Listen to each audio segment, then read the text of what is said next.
My best friend was dead. I always had a feeling Kat would meet her demise at a young age. I just never thought it would happen in the way it did. I couldn't get a text or call back from Kat all night. I went to check on her first thing in the morning. I found my best friend on the floor of her bedroom, a pool of blood around her face. Her tongue laid next to her patchy and irritated scalp. Her hands clung to the back of said scalp. She was only 19. It certainly looked like she died trying to protect herself from something attacking her from behind. I immediately felt the same fate awaited me. I saw telltale signs of trauma on Kat's body, which I've been experiencing as well. Intense hair loss, fingernails falling out, a hideous rash which wrapped around almost my entire neck. I went over to the bathroom to throw up. I had felt sick all morning. When I pulled my head up out of the toilet, I saw that Kat's journal was on the floor, not far from her body.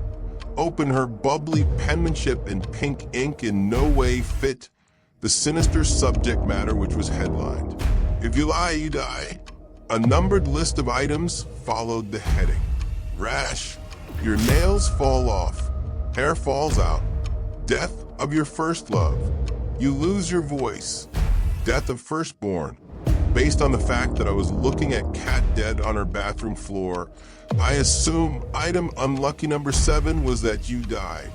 I also saw a note scrawled below the list. 1 week. You're clear? I knew. I had whatever killed Kat. I didn't think my first love had died yet, but wait, could Kat's death have been actually triggered by me lying? I had lied to my mom the night before. I never had a romantic partner. My family sucked with a capital S. Kat was the only person who mattered to me. She could easily be described as my first true love. This curse identified Kat as my first love. I lied for the 4th time since I got the curse to my mom the night before, and it killed her. That's what happened. I blamed myself. It felt like home. I'm sorry, Kat. I said out loud to confirm I hadn't hit the 5th step yet and still had my voice. My heart was broken. My brain was terrified. A childhood of trauma told me I had limited options from there, and I had to choose my next moves wisely and not linger and mourn. I figured whatever this horrible thing was, it was contagious, and I only had a couple mistakes left before I joined Kat. It was time to race home, gather some things, and start to research and run. That meant I unfortunately needed to go to my mom's house and gather some things. I was packing my bags and sleuthing on my phone for any information I could find online at the same time when my mom slipped into my room and confronted me. "Did you fuck Jason?" My mom yelled at me. How did my mom know that?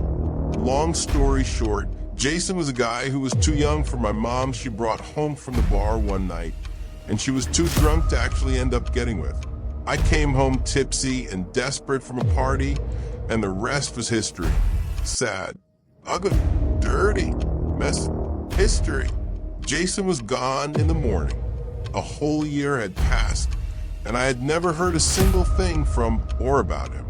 I figured it was long dead and buried, instead of me having to get dead and buried because of it. No, I answered. Wait, no, I wasn't supposed to lie, but I think it was such muscle memory it just came out. Don't fucking lie to me. There was no time to debate with my mom. I just needed to get away from her and start trying to solve the problem. Let me go. My words got more and more faint as each one came out. The loss of my voice confirmed to me I was on the 5th step. I had only 2 lies left before I died. I stormed out of the house without exchanging another word with my mom. I wondered if I would ever see her again. I found threads about what was happening to me on Reddit. Unfortunately, everyone who posted about having seemed to just stop posting rather quickly. It was hard to do any research on my phone because I was driving and I was getting calls nonstop. Someone I found on Reddit who replied to one of the threads about the curse had agreed to meet me a few towns over, and I wasn't going to waste any time in getting to him. Red and blue lights appeared in the mirror. Apparently, the universe had different plans. Kat's body had been found. I had been seen going in and out of her house. I had questions to answer. They stuck me with a female police cop, Officer Jacobs. She quickly twisted the knife about Kat, and I knew I had to navigate the questions carefully. You found Kat dead in her room? Yes. You didn't tell anyone. Why not? Kat was caught up with some bad things, bad people, drugs. I suspected they may have been responsible, and as much as it hurt, I didn't want to be the one responsible for reporting her dead if it was because of them. I explained honestly. You just left your friend there dead? Alone. Officer Jacobs had me absorbing my true painful feelings of losing Kat. It clouded my decision-making. I was no longer sharp. It pains me looking back at it because I see just how it went wrong. You only checked Kat's pulse? That's the only place you touched her when you found her. That's true. It immediately came like a punch in my gut, then traveled down between my legs. I could do nothing but feel pain, completely frozen. You didn't kiss her? Officer Jacobs asked. I couldn't answer. All I could do was feel pain and have the horrible realization of a memory of myself planting the softest of kisses, goodbye, on Kat's dead forehead that morning. I had lied. My body was paying the price. It felt like all of my insides rushed to my pelvic floor and blood rushed out from between my legs. I had a miscarriage. I lost my firstborn. I didn't know I was even pregnant. The drug test the cops had me take proved it. My lie ejected the fetus that was inside me. Ironic because before that I didn't think I could feel any more hollow before. I felt secluding myself was the best option once I got out of the hospital. I rented a quiet, cottage-style hotel room. Just me and an internet connection so I could talk to the mysterious anonymous stranger on Reddit. They explained that most people wouldn't talk to you because you were risking lying to someone and giving it back to them if they had survived it. They also explained you had a full year after you were inflicted with it before you were cleared. How can I stop it before a year? You can't. I'm sorry. I'm starting to worry that this is going to affect me. I'm sorry, but I can't help anymore. I felt utterly hopeless. The one person who could help me had bailed. This is probably where you think I started gearing up to take this thing on. With my life back, but no, I was already battling depression before this all happened, and it was just another punch down at me. I laid in bed for days, not eating, not responding to any attempts to contact me. There was a knock at the door at first light. I saw Officer Jacobs through the peephole. Something inside me told me I should answer. I let her in. She was a completely different animal from the one who had questioned me back at the station. She won my trust by showing me her rash and that her hair was falling out. I found Kat's journal in her room. I figured it was made up until it started happening to me. Did I get this from you? Officer Jacobs said, her voice still intact. Does it matter? I answered back. How did you find me? Officer Jacobs drew an answer, but stopped herself. We need to be careful. My wife is my first love, and she's still alive. I'd like to keep it that way. We can solve this. Then answer the question truthfully. How did you find me? I asked again. There's only so many motels around here someone could stay in. I drove until I found your car. It's parked right outside this cottage. You can see it from a highway, Officer Jacobs answered. She seemed incredibly genuine at that point. I figured she would be my best chance for cracking the thing anyway. I let her in. I have some information for you, she announced as soon as she was inside. Apparently, this has happened in Jackson County before. They may have found a solution, Officer Jacobs said. Officer Jacobs moved for a closet. She took off her belt and tied it to the top of the open closet. Kelly is the only good thing that's ever happened to me. I can't risk losing her, Officer Jacobs explained as she sized up the noose to her chin. I had a feeling Officer Jacobs wasn't going to let me leave the room. I pulled files from Whatcom County PD. They didn't believe the curse, but they had interview transcripts from people involved.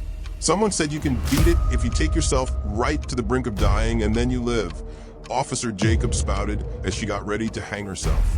I didn't like where things were going with Officer Jacobs. I thought about just bolting for the door. I need you to watch me and make sure I don't actually die, Officer Jacobs said from the closet. Fuck it. I ran for the door. Lucy, Officer Jacobs called out to me. I couldn't just leave her hanging. Literally, I stopped myself and went back to Officer Jacobs when there was a knock at the door. Answer it. I knew I had to answer it. I couldn't risk having my head get filled with any more doubts at that point. Help! Officer Jacobs gasped from behind. I turned and saw that Officer Jacobs was now hanging in the closet. I wanted to help her, but the door opened.